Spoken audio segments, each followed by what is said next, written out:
One election को लेकर बड़ी खबर है। सूत्रों के हवाले से यह बड़ी खबर सामने आ रही है कि सरकार वन नेशन वन इलेक्शन लागू करेगी। इसी कार्यकाल में बिल लाया जाएगा। पूर्व राष्ट्रपति कोविंद की अध्यक्षता वाली कमेटी ने वन नेशन वन इलेक्शन पर सिफारिश की है। सरकार 2029 से पहले वन नेशन वन इलेक्शन लागू करेगी। लोकसभा और राज्य विधानसभाओं के लिए एक साथ चुनाव कराने की अवधारणा को एक राष्ट्र एक चुनाव नाम दिया गया है। सूत्रों के अनुसार एनडीए में शामिल सभी राजनीतिक दलों, विशेष रूप से केंद्र सरकार में शामिल सहयोगियों से इस बिल का समर्थन करने की उम्मीद है। प्रधानमंत्री नरेंद्र मोदी के लगातार तीसरे कार्यकाल के पहले 100 दिन पूरे होने से ठीक पहले ये रिपोर्ट आई है। बता दें कि लोकसभा चुनाव 2024 के नतीजे 4 जून को घोषित हुए थे और इसके 5 दिन बाद यानी कि 9 जून को नरेंद्र मोदी ने लगातार तीसरी बार प्रधानमंत्री पद की शपथ ली थी। एक राष्ट्र एक चुनाव बीजेपी के लोकसभा चुनाव घोषणा पत्र में प्रमुख वादों में से एक रहा है। इस साल लाल किले पर अपने स्वतंत्रता दिवस के भाषण के दौरान भी प्रधानमंत्री मोदी ने वन नेशन वन इलेक्शन के मुद्दे पर सभी राजनीतिक दलों को एक साथ आने का अनुरोध किया था। तो बता दें कि वन नेशन वन इलेक्शन का प्रस्ताव प्रधानमंत्री नरेंद्र मोदी ने खुद दिया था। इसको लेकर आम चुनावों में पार्टी के घोषणा पत्र में वादा किया गया था। 15 अगस्त को पीएम मोदी ने अपने भाषण में राजनीतिक पार्टियों से इस लक्ष्य को साकार करने में मदद करने की अपील की थी।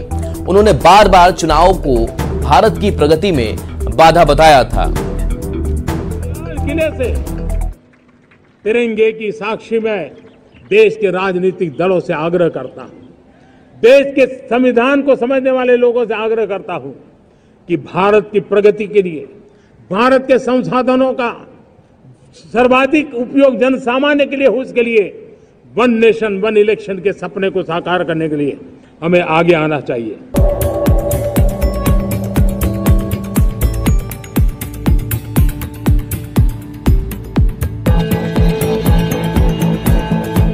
और मैं चाहूंगा कि देश ने बार बार चुनाव इस देश की प्रगति में रुकावट बन रहे हैं, गतिरोध पैदा कर रहे हैं।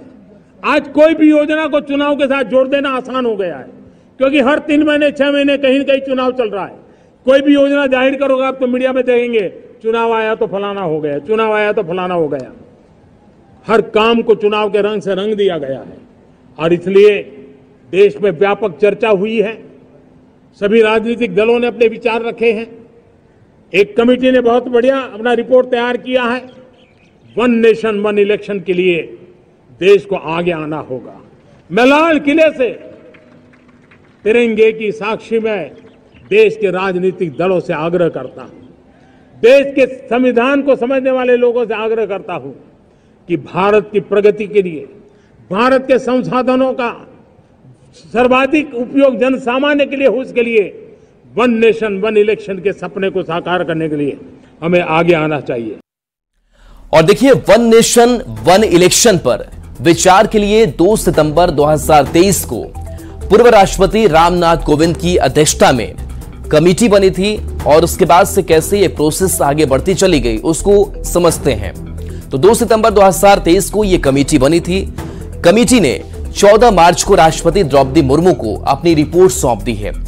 8 सदस्यीय कमेटी में पूर्व राष्ट्रपति रामनाथ कोविंद, गृह मंत्री अमित शाह और पूर्व सांसद गुलाम नबी आजाद समेत 8 मेंबर हैं। केंद्रीय कानून मंत्री अर्जुन राम मेघवाल कमेटी के स्पेशल मेंबर बनाए गए हैं। ये रिपोर्ट 18,626 पन्नों की है। ये रिपोर्ट 7 देशों की चुनावी प्रक्रिया पर रिसर्च करके रिपोर्ट तैयार की गई है। साथ ही स्टेक होल्डर्स, एक्सपर्ट्स से चर्चा के बाद 191 दिन की रिसर्च के बाद तैयार की गई थी। रिपोर्ट में यह भी कहा गया है कि विधि आयोग के प्रस्ताव पर सभी दल सहमत हुए तो ये 2029 से ही लागू होगा। साथ ही इसके लिए दिसंबर 2026 तक 25 राज्यों में विधानसभा चुनाव कराने होंगे। पैनल के सुझाव है कि सभी राज्य विधानसभाओं का कार्यकाल अगले लोकसभा चुनाव यानी 2029 तक बढ़ाया जाए। हंग असेंबली नो कॉन्फिडेंस मोशन होने पर बाकी 5 साल के कार्यकाल के लिए नए सिरे से चुनाव कराए जा सकते हैं। पहले फेज में लोकसभा विधानसभा चुनाव एक साथ कराए जा सकते हैं। उसके बाद दूसरे फेज में 100 दिनों के भीतर लोकल बॉडी के इलेक्शन कराए जा सकते हैं। चुनाव आयोग लोकसभा, विधानसभा, स्थानीय निकाय चुनाव के लिए राज्य चुनाव अधिकारियों के परामर्श से सिंगल वोटर लिस्ट और वोटर आई कार्ड तैयार करेगा। कोविंद पैनल ने एक साथ चुनाव कराने के लिए उपकरणों, जनशक्ति और सुरक्षा बलों की एडवांस प्लानिंग की सिफारिश की है।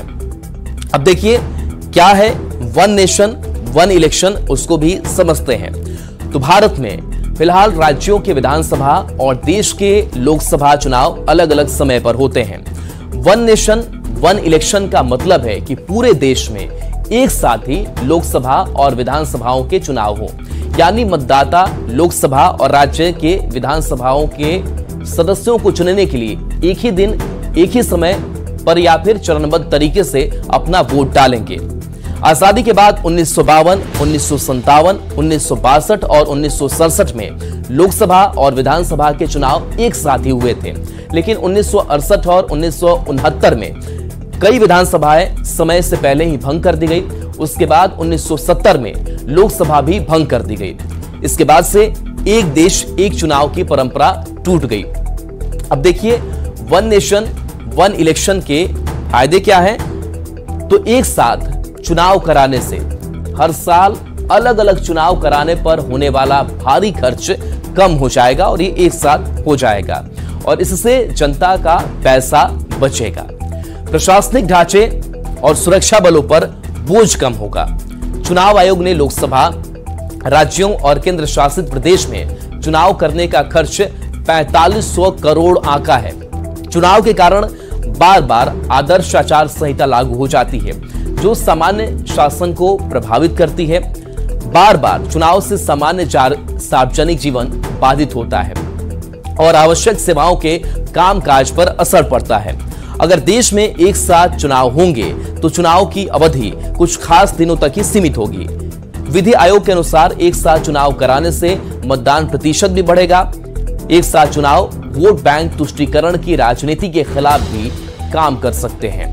तो ये फायदे हैं जिसकी चर्चा लगातार की जा रही है कि एक साथ एक समय में अगर चुनाव विधानसभा के भी लोकसभा के एक बार में होंगे तो उससे क्या क्या फायदे हो सकते हैं, कैसे जो संसाधन है कम संसाधन में ये काम जो है वो कराए जा सकते हैं और खर्च काफी ज्यादा होता है, तो ऐसे में खर्च पर भी नियंत्रण किया जा सकता है। तो देखिए वन नेशन वन इलेक्शन को जहां सत्ता पक्ष ने जनहित में बताया है, वहीं विपक्ष ने इसे सही नहीं बताया है। जनहित में केंद्र सरकार का बड़ा फैसला होगा। प्रधानमंत्री आदरणीय नरेंद्र मोदी जी ने इस साल लाल किले के प्राचीर से ऐसा करने की घोषणा कर राजनीतिक दलों से इस मुद्दे पर एक साथ आने का आग्रह किया था। वन नेशन वन इलेक्शन एक ऐसी पद्धति को विकसित करेगी जिससे राष्ट्रीय कोष के अनावश्यक व्यय को भी रोका जा सकेगा। वन नेशन वन इलेक्शन भारतीय राजनीति में सुधार के लिए और शुचिता के लिए बहुत ही बड़ा क्रांतिकारी कदम होने वाला है, अगर ये 2029 के पहले ऐसा बिल आता है तो। क्योंकि आप देख लीजिए ना, देश के प्रधानमंत्री जी हो, मुख्यमंत्री जी हो, या सभी तमाम पार्टियों के नेतागण हो, सरकारी मिशनरीज हो, सरकारी संस्थाएं हो, सारे तो चुनाव में लगे रहते हैं। लेकिन जो हम लोग वादे करके आते हैं अपने जनता जनार्दन के बीच में, उसको पूरा करने में कहीं न कहीं कठिनाइयां होती है। कानून व्यवस्था के लिए पुलिस को उतना समय नहीं मिल पाता है, विद्यार्थियों के लिए शिक्षण संस्थानों को उतना समय नहीं मिल पाता है। तो इन तमाम सुधारों को देखते हुए इसीलिए मैंने कहा कि क्रांतिकारी कदम है, और अगर ये आता है बिल तो हम स्वागत करेंगे, मेरी पार्टी स्वागत करेगी। देश में 1967 तक तो लोकसभा और विधानसभा के चुनाव एक साथ होते ही रहे हैं। केंद्र सरकार का यह फैसला वन नेशन वन इलेक्शन स्वागत योग्य फैसला है। हमेशा हमारा देश चुनावी मोड में रहता है। 5 वर्ष जो है सरकारों की और पार्टियों की ध्यान केंद्रित चुनाव पे रहते हैं। इसके अलावा बड़े पैमाने पे धन का खर्च होता है। सुरक्षा बलों की तैनाती एक बार नहीं बार बार करनी पड़ती है। चुनाव प्रक्रिया को संपन्न कराने के लिए बड़ी संख्या में जनशक्ति का इस्तेमाल होता है। जब एक साथ पूरे देश में वन नेशन वन इलेक्शन के तहत चुनाव होंगे, तो इसमें खर्च के साथ साथ सुरक्षा व्यवस्था और अन्य चीजों में जो कमियां होंगी, तो महीनों तक चुनाव चलते रहेंगे और उसके परिणाम आने में भी महीनों लग जाएंगे।